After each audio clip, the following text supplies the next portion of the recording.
इनकी तस्वीर के ऊपर जूतों का हार पहनाइएगा, क्योंकि ये सियासत के लिए देखिएगा किस घटिया लेवल के ऊपर आ गए हैं।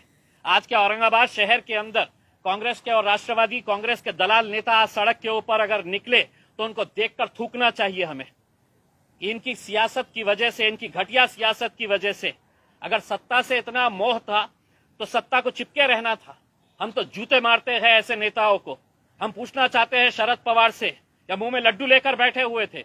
हम सोनिया गांधी से, राहुल गांधी से, अशोक चौहान से, यहाँ के मराठवाड़ा के तमाम नेताओं से हम पूछना चाहते हैं, मुंह में लड्डू लेकर बैठे थे।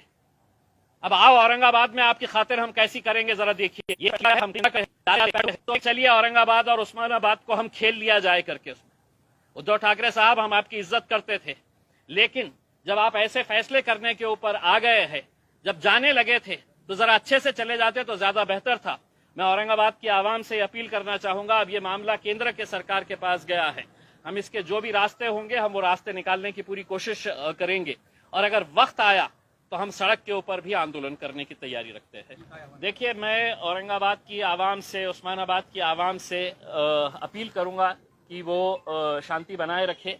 अभी हमारे पूरे रास्ते बंद हो गए हैं ऐसा नहीं है, हम दूसरे भी रास्तों का इस्तेमाल करेंगे, लेकिन आज हमारी पूरी नाराजगी कांग्रेस और राष्ट्रवादी कांग्रेस, जिन्होंने हमेशा सिर्फ अपनी सत्ता की खातिर किसके साथ जाना, कैसे जाना, अपनी कुर्सी कैसी बचाए रखना, से वही खेल खेला।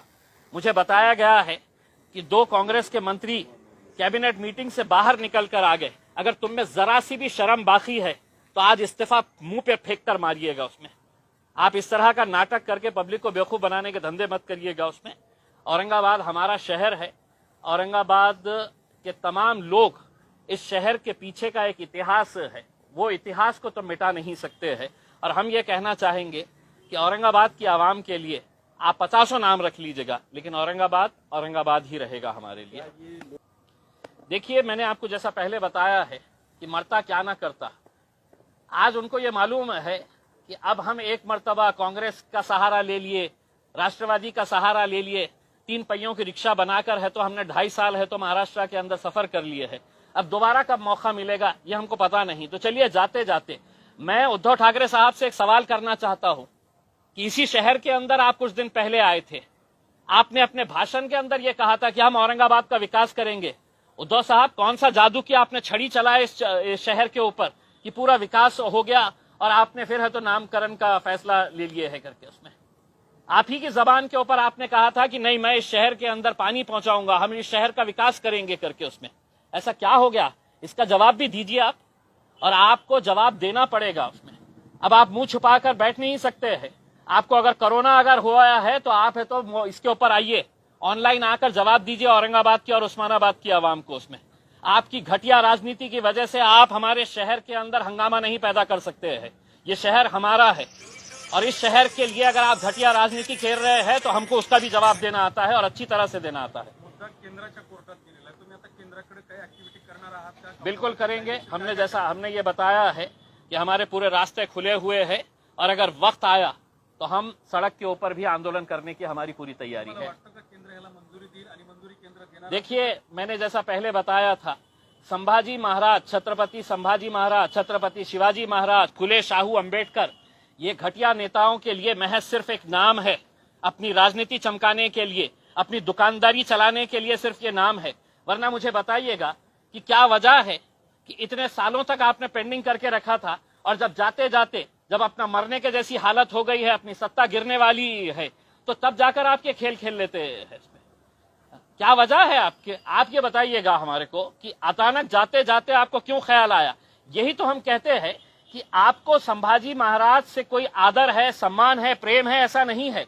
आप उनका नाम लेकर अपनी राजनीतिक दुकान चलाना चाह रहे थे, इसीलिए तो आज आपने ये फैसला अपने फायदे के लिए, अपने राजनीतिक स्वार्थ के लिए लिया है। अब केंद्र सरकार के अंदर गया है, अब केंद्र सरकार ये सोचेगी कि ये फैसला तो कैबिनेट में शिवसेना ने लिया है, अब इसका फायदा हमको मिलेगा या नहीं मिलेगा। तो भारतीय जनता पार्टी भी सोचेगी कि भाई हमने अगर इमीडिएट अगर इसका फैसला ले ले तो इसका क्रेडिट शिवसेना को चले जाएगा। तो संभाजी महाराज से किसी को मोहब्बत है, इनको ऐसा नहीं है। हम तो ये साफ कहते हुए आए हैं कि हम छत्रपति संभाजी महाराज, छत्रपति शिवाजी महाराज, फुले, शाहू, अंबेडकर, हमने कभी भी अपने राजनीतिक स्वार्थ के लिए इन लोगों का नाम नहीं लिया है। ये बहुत महापुरुष है, हम इनका आदर सम्मान पूरी तरह से करते हैं, लेकिन अपने राजनीतिक स्वार्थ के लिए कभी भी इनका नाम का इस्तेमाल नहीं किया है, जो ये राजनीतिक पार्टियां आज तक करते आए हैं। देखिए, मैं यही सवाल शरद पवार साहब से पूछना चाह रहा हूं। राष्ट्रवादी कांग्रेस के जितने भी नेता हैं, और खास तौर से मैं औरंगाबाद के उन दलाल नेताओं को कि आज रात में अगर तुम में हिम्मत है तो शहर के अंदर घूम के बताओ। राष्ट्रवादी कांग्रेस के और कांग्रेस पार्टी के जितने भी नेता हैं, मैं तुमको चुनौती दे रहा हूं कि अगर आज शहर के अंदर तुम्हारे में हिम्मत है तो आओ, निकल के बताओ। पुराने शहर के अंदर तुमको हिम्मत नहीं है, तुम निकल नहीं सकते हैं बाहर उसमें, क्योंकि कहीं ना कहीं तुमने लोगों के साथ खिलवाड़ किया है, लोगों के साथ धोखा किया है तुमने। और यही वो आएंगे अब कुछ महीनों के बाद, जब चुनाव होंगे तो इनको जवाब मिलने वाला है, और पब्लिक कैसा जवाब देगी आपको समझिएगा। लेकिन जब तक मैं ये कह रहा हूं, ये जितने भी नेता हैं, इनके बड़े बड़े नेता, इनके फोटोज के ऊपर चप्पलों का हार पहनाइएगा और उसके ऊपर सोशल मीडिया के ऊपर वायरल करिएगा, क्योंकि ये इसी के लायक ही है। चंद्रकांत खैरे साहब, बिल्कुल अब उनके लिए डांस करने के लिए ही अब वक्त रह गया है, और मैं तो चाहूंगा कि वो एक प्रोफेशनल डांसर बन जाए करके उसमें, क्योंकि अब आगे की राजनीति तो वो कर नहीं सकेंगे, अब सिर्फ डांस करने का है। क्योंकि ये मुद्दा पिछले 25 सालों से चंद्रकांत खैरे साहब के लिए उनकी रोजी रोटी का जरिया था ये।